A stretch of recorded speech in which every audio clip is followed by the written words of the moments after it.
Assalomu alaykum, hurmatli ko'ruvchilar. Sherqiy Türkistan Awazining kundalik xabarlarini ko'rishinglarni qarshi olamiz.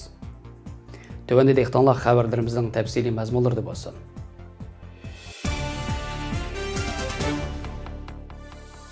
Erkin Asiya Radiosi 4 noyabr xəvərdə Xitayning Qashqərdəki hava armiya bazasida yadro o'qib saqlaydigan yer osti muəssəsəsi qurğanligi ilgari surilgan.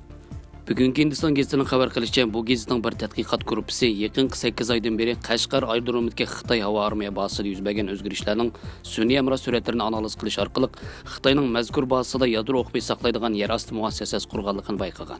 Xabarda bu qurilishning Xitoy Hindiston qismlari Ladakh chegarasida tirkishishdan oylarcha burun boshlanganligini bildirgan. Bugungi Hindiston gazetining aytishicha, bu qurilish Xitoyning Hindistonga qarshi yapgan bir qator radikal strategik tadbirlarning bir qismi bo'lib, bu tadbirlar Qashqar aerodromidagi Xitoy havo armiya bazasiga H6 tipli strategik bombardimanchi aeroplanlarni o'rnashtirishni o'z ichiga oladi ekan. Hindiston taratqullari Xitoyning o'tgan yili avgust oyida Qashqar aerodromiga 6 dona H6 tipli bombardimanchi aeroplan o'rnashtirganligini, Qashqardagi aerodrom Hindistonning Sharqiy Ladakh rayoniga qarashli Davlatbek o'ldi degan joydagi havo armiya bazasiga 490 kilometr kelganligini, yadro o'qib saqlash muassasalarining aeroplan to'xtash lapisining yer ostiga yasalganligi, bu aerodromning harbiy ham xalq ishlarida teng ishlatilganligini ta'kidlagan. Kuzatuvchilarning ta'kidlashicha, bugungi Hindiston gazetining xabari to'g'ri bo'lsa, bu Qashqar xalqining bexatarligi uchun yo'shirin tahdid ekan.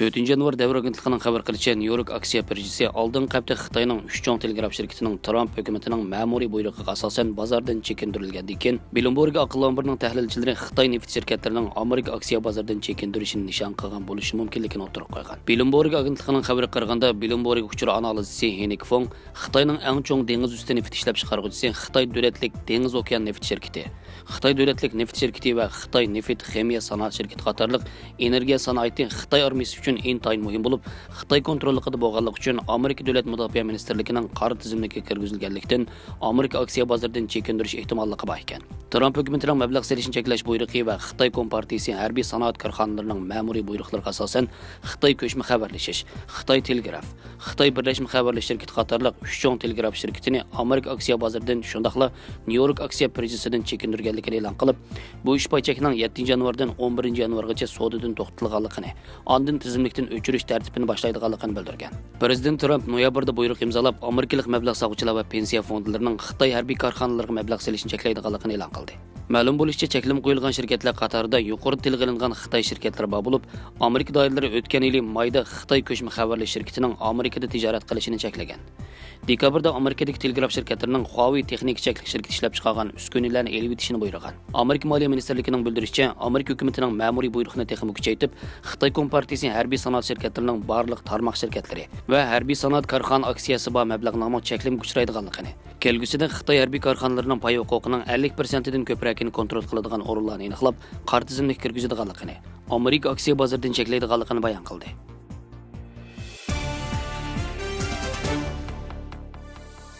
Qatar bilan Se'udi Erebistan 4 noyabr kuni kechdan boshlab o'zaro chegarasini ichish to'g'risida kelishdi. Kuvayt tashqi ishlar ministri Ahmad Nasir Muhammad televiziya kanalida so'z qilib, Kuvayt amiri Sheyx Navof va Qatar amiri Sheyx Tamim va Se'udi Erebiston taxti varisi shahzodasi Muhammad bin Salman bilan telefonlashganda, Kuvayt amiri Sheyx Navofning taklifi bilan Se'udi Erebiston va Qatar 4 noyabr kuni kechdan boshlab quruqliq, dengiz va havo chegarasini o'zaro ichish qo'shilgan.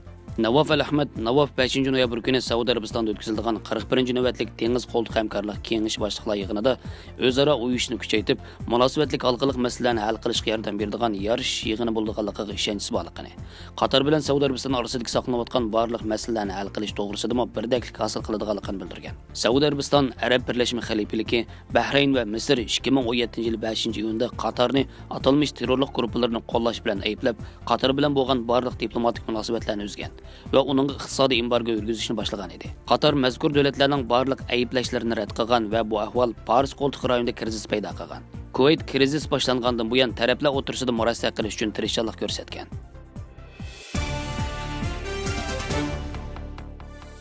Uyg'urlardiki Kigizchilik madaniyati Zolayat o'tkir tarafidan ratlab tayyorlangan.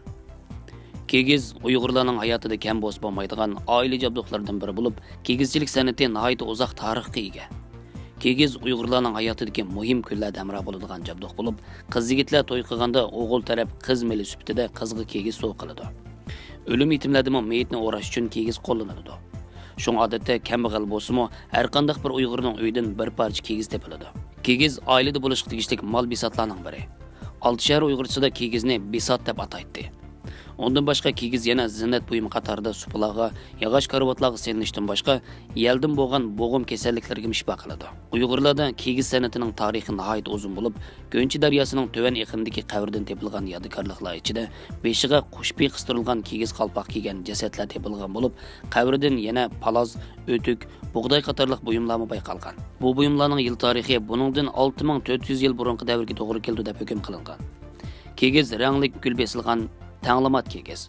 To'g'ri kigiz, ya'ni oq qor rangli yungdan etilgan kigiz. To'ga yoki qo'y yungini egirib to'qish orqali tayyorlanadigan paloz va tayyor kigizning ustiga yungdan gul tikiladigan shirda qatorliq turlarga bo'lindi. Kigiz etishda tayyorlik bosqichi, yung selish bosqichi, xamdosh bosqichi va pishirish bosqichi qatorliq bosqichlar orqali ishlab chiqariladi. Turk tili divonida Mahmud Qashqari kigizlik yung degan atalg'on qo'llangan. O'g'izlarning kigizni hozirgidek kichi deydiganligi boshqa turkiy xalqlarning kigiz deb ataydiganligini yozadi. Yana Qashqardan chiqadigan kemishki deb atalgan gullik palazning mashhur ekanligi haqida ma'lumot berdi. Buningdan kigizning Uyg'urlarning qadimki hunar san'at, uy bezash va go'zallik qarashlarini aks ettirishidagi muhim manba ekanligini ko'rib olamiz. Kigizchilikning xom ashyosini chorva mollardan ilinadigan chupur yung bo'lib, uning ichida faqatla qo'y yungli kigizchilikning xom ashyosi qilindi. Kigizchilikda an'anaviy bo'yoq materiallar qo'llaniladi. Buningda ordan yiltisi, tuxumak o'riqi, Ujma pori qatorliq o'simlik materiallari shundaqla nil, surma, samcha, zak va shahar, jigdi ilm qatorliqlar tabiiy va mineral moddalar qo'shimcha material qilindi.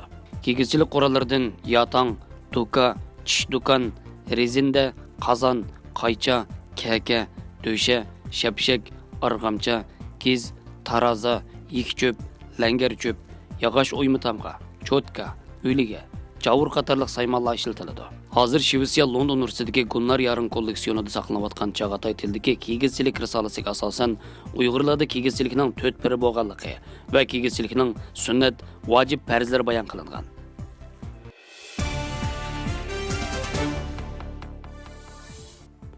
Xabarlarimizni yoqtirib ko'rganinglarga rahmat. Ko'rishguncha omon bo'linglar. Xayr xo'sh, Allohga omonat.